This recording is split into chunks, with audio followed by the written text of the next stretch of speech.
എല്ലാവർക്കും നമസ്കാരം. എൻ്റെ പുതിയ വീഡിയോയിലേക്ക് എല്ലാവർക്കും സ്വാഗതം. നമ്മൾ കഴിച്ചാൽ വീണ്ടും വീണ്ടും കഴിച്ചുകൊണ്ടിരിക്കുന്ന ഐറ്റമാണ്. കഴിച്ചവർക്കറിയാം എത്ര കിട്ടിയാലും മതി വരാത്തൊരു ഐറ്റമാണ് നമ്മുടെ ഈ കോളിഫ്ലവർ ഫ്രൈ എന്നുള്ളത്. നല്ല മഴയൊക്കെ പെയ്തുകൊണ്ടിരിക്കുമ്പോഴേ നമ്മളിങ്ങനെ പറയാറില്ലേ, ചിക്കൻ ഉണ്ടായിരുന്നെങ്കിൽ ഫ്രൈ ചെയ്തിങ്ങനെ കഴിച്ചുകൊണ്ടിരിക്കുകയായിരുന്നെന്നും. ആ സമയത്ത് നമുക്ക് കഴിക്കാൻ പറ്റിയൊരു ഐറ്റം കൂടിയാണ് ഈ കോളിഫ്ലവർ ഫ്രൈ എന്നുള്ളത്. ഇതിന് പിന്നെ ചിക്കൻ്റെ അത്ര വിലയും ആവില്ല. നമുക്ക് വേണമെങ്കിൽ വാങ്ങിച്ചിട്ട് ഫ്രൈ ചെയ്യാവുന്നതേ ഉള്ളൂ. അപ്പോൾ നമുക്ക് വളരെ ടേസ്റ്റിയിലും വളരെ എളുപ്പത്തിലും നമുക്കിതെങ്ങനെ ഫ്രൈ ചെയ്തെടുക്കാമെന്ന് നോക്കാം.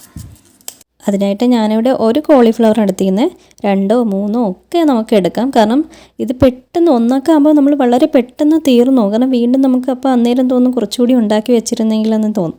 നമ്മളപ്പോൾ അതുകൊണ്ട് ഒരു 2 എടുത്ത് ഉണ്ടാക്കിയത് അത്രയും നല്ലതായിരിക്കും. കാരണം നമുക്ക് ടേസ്റ്റ് കാരണം വീണ്ടും വീണ്ടും നമുക്ക് കഴിക്കാൻ തോന്നും. എടുക്കുന്ന കോളിഫ്ലവറിനനുസരിച്ച് നമുക്ക് മസാലയും കൂടെ കൂട്ടി കൊടുത്താൽ മതി. ഞാൻ ചെറിയ കഷ്ണങ്ങളാക്കിയാണ് മുറിക്കുന്നത്. കാരണം മസാലയൊക്കെ എല്ലാ സ്ഥലത്തും പിടിക്കണമെങ്കിൽ നമ്മൾ ചെറിയ കഷ്ണങ്ങളാക്കി മുറിക്കുന്നതായിരിക്കും ഏറ്റവും നല്ലത്. നമുക്കിതെല്ലാം അങ്ങനെ ചെറിയ കഷ്ണങ്ങളാക്കി അങ്ങ് മുറിച്ചെടുക്കാം.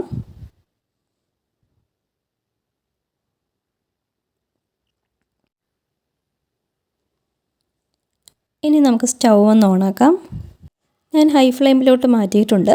ഇനി നമുക്കൊരു പാത്രം വെച്ചിട്ട് ആവശ്യത്തിനുള്ള വെള്ളം ഒഴിക്കാം. അതൊന്ന് ചൂടായി വരുമ്പോൾ നമുക്കൊരു 1.5 ടീസ്പൂൺ ഉപ്പിട്ട് കൊടുക്കണേ. പിന്നെ ഒരു 1/4 ടീസ്പൂൺ മഞ്ഞൾപ്പൊടി.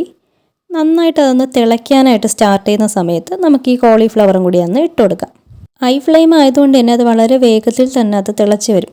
നല്ലപോലെ തിളയ്ക്കാൻ തുടങ്ങുന്ന സമയത്ത് നമുക്കൊന്ന് ഓഫ് ചെയ്ത് ഒരു 2 മിനിറ്റും കൂടി അതിനകത്തങ്ങ് ഇട്ടിട്ട് നമുക്കൊന്ന് ഊറ്റി വയ്ക്കണം. നമുക്ക് മസാലയാണ് തയ്യാറാക്കേണ്ടത്. അതിനായിട്ട് ഞാൻ മറ്റൊരു പാത്രം എടുത്തിട്ട് അതിലേക്ക് 1.5 ടേബിൾ സ്പൂൺ നമുക്ക് ഇഞ്ചി വെളുത്തുള്ളി പേസ്റ്റ് വേണം.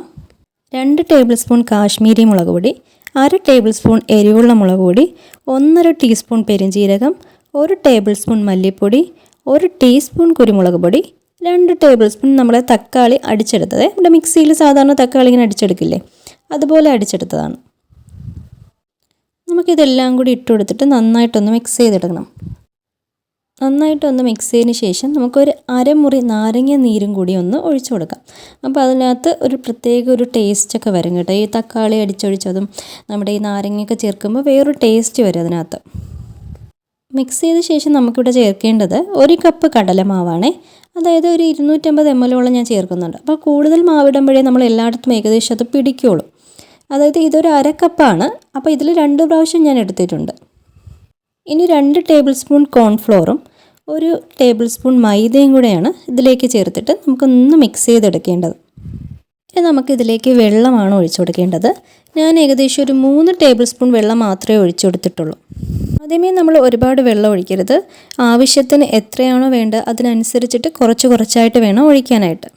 ഞാൻ ആദ്യം 2 ടേബിൾ സ്പൂൺ ഒഴിച്ച് നോക്കിയിട്ടാണ് പിന്നെ വെള്ളം വേണമെന്ന് തോന്നിയിട്ട് 1 ടേബിൾ സ്പൂണും കൂടി ഒഴിച്ചത്. അപ്പോൾ നമ്മളങ്ങനെ കുറച്ചായിട്ടേ ഒഴിക്കാവൂ. അതായത് ഇത് നന്നായിട്ടിങ്ങനെ വെള്ളമായിട്ട് ഇരിക്കാനും പാടില്ല, പിന്നെ നന്നായിട്ട് കട്ടിയായിട്ട് ഇരിക്കാനും പാടില്ല. നമ്മൾ കോളിഫ്ലവർ ഇട്ട് കൊടുക്കുമ്പോഴേ നല്ല ലൂസാണെങ്കിൽ ആ കോളിഫ്ലവറിലൊന്നും പിടിക്കാതെ അതങ്ങ് അതിൽ നിന്ന് തന്നെ ഒലിച്ചങ്ങ് പോവും. ഇനി കട്ടിയാണെങ്കിലും അതൊരു അവിടെ ആയിട്ട് ഇങ്ങനെ പറ്റി പിടിച്ചിരിക്കുന്ന പോലെയാവും. അപ്പോൾ രണ്ടിൻ്റെ ഇടയിലിരിക്കുന്ന ആ ഒരു കൺസിസ്റ്റൻസിയിൽ വരുമ്പോഴത്തേക്കാണ് അത് ഏകദേശം എല്ലാ സ്ഥലത്തും അത് പിടിക്കുക. ഇനി നമുക്കിത് നന്നായിട്ടൊന്ന് മിക്സ് ചെയ്ത ശേഷം ഇതിലേക്ക് നമ്മൾ ഉപ്പ് ചേർത്തിട്ടില്ല.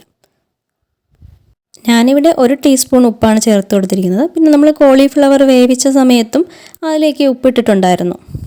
ഈ സമയം തന്നെ നമ്മളൊന്ന് ടേസ്റ്റ് ചെയ്ത് നോക്കുക.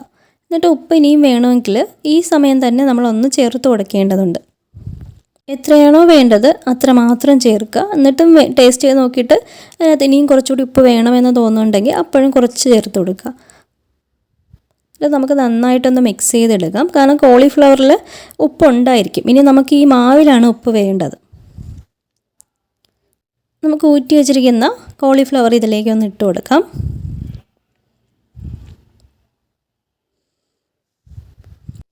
നമുക്ക് മുഴുവനും ഇട്ട് കൊടുത്ത ശേഷം ഇതിലേക്ക് ബാറ്റർ ഒന്ന് മിക്സ് ചെയ്ത് കൊടുക്കാം. എല്ലായിടത്തും എത്തുന്ന രീതിയിൽ, നമ്മുടെ കോളിഫ്ലവറിൻ്റെ എല്ലാ ഭാഗത്തും എത്തുന്ന രീതിയിൽ വേണം നമ്മളൊന്ന് മിക്സ് ചെയ്ത് കൊടുക്കാനായിട്ട്.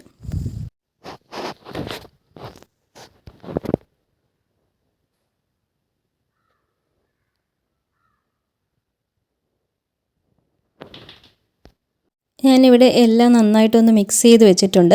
ഇനി നമുക്കൊരു 20 മിനിറ്റോളം ഇത് റെസ്റ്റ് ചെയ്യാനായിട്ട് വെക്കാം. അതിനുശേഷമാണ് നമുക്കൊന്ന് എണ്ണയിലിട്ടൊന്ന് ഫ്രൈ ചെയ്തെടുക്കേണ്ടത്. അതിനായിട്ട് നമുക്ക് സ്റ്റൗ ഒന്ന് ഓണാക്കിയിട്ട് ഞാനിവിടെ ഒരു മീഡിയം ടു ഹൈയിലാണ് വെച്ചിരിക്കുന്നത്.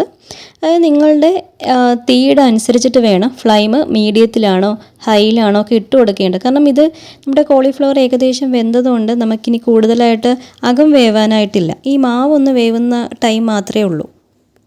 ഞാനിവിടെ സൺഫ്ലവർ ഓയിലാണ് എടുത്തിരിക്കുന്നത്. നമുക്ക് വേണമെങ്കിൽ വെളിച്ചെണ്ണ എടുക്കാം. വെളിച്ചെണ്ണ എടുക്കുമ്പോൾ നമുക്കൊരു നാടൻ ടേസ്റ്റ് കിട്ടും.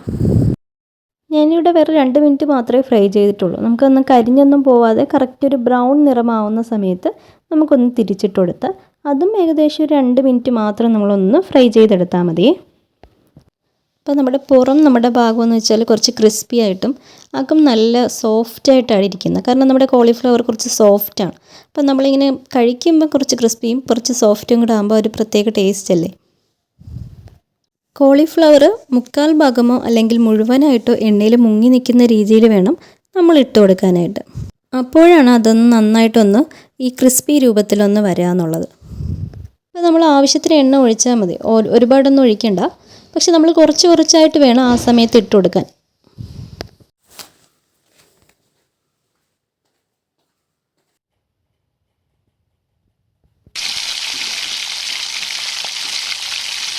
നമുക്കിതുപോലെ എല്ലാം ഫ്രൈ ചെയ്തെടുത്ത് മാറ്റി വയ്ക്കാം. ഞാൻ ശരിക്കും എണ്ണ വേസ്റ്റേക്ക് കളയണ്ടെന്ന് വിചാരിച്ചിട്ടാണ് വളരെ കുറച്ച് ഒഴിച്ചത്. നമുക്ക് വേണമെങ്കിൽ നിറയെ ഒഴിച്ചിട്ട് ഏകദേശം 2 ട്രിപ്പായിട്ട് വേണമെങ്കിൽ ഇട്ട് നമുക്ക് എടുക്കാം. ഇപ്പോൾ നമ്മൾ 1 മണിക്കൂറൊക്കെ മുൻപേ ചെയ്തു തുടങ്ങി. ഇപ്പോൾ 4 മണിക്കാണ് നമ്മൾ ചായ കുടിക്കാൻ പോകുന്ന ആ സമയത്താണ് നമുക്കത് വേണ്ടതെങ്കിൽ നമ്മളൊരു 3 മണിക്കൊക്കെ തുടങ്ങിയാൽ മതി. ആ 4 മണിക്കുള്ളിൽ നമുക്ക് തീർക്കാൻ പറ്റും. നമ്മൾ കട്ട് ചെയ്ത് വരിക, പിന്നെ ഒരു 20 മിനിറ്റ് നമുക്ക് റെസ്റ്റ് ചെയ്യാൻ വെക്കണം. ആ ഒരു സമയമൊക്കെ മാത്രമേ നമുക്കൊരു കുറച്ച് ടൈം ഇതായിട്ട് വരുള്ളൂ. ബാക്കിയെല്ലാം നമ്മൾ പെട്ടെന്ന് നമുക്ക് ചെയ്യാൻ പറ്റും.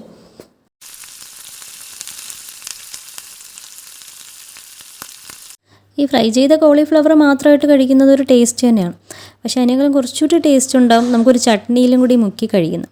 അപ്പോൾ നമുക്ക് അതും കൂടി ഉണ്ടാക്കണം. അപ്പോൾ അതും കൂടി ഉണ്ടാക്കുന്ന റെസിപ്പി ഞാൻ പറഞ്ഞുതരാം. അതിനായിട്ട് ഞാനിവിടെ 2 തക്കാളി എടുത്തിട്ടുണ്ട്. പിന്നെ ഒരു ചെറിയ സവാള എടുത്തിട്ടുണ്ട്. അതും കൂടി കഷ്ണങ്ങളാക്കി നമുക്ക് മിക്സിയുടെ ജാറിലേക്ക് ഇട്ട് കൊടുക്കാം.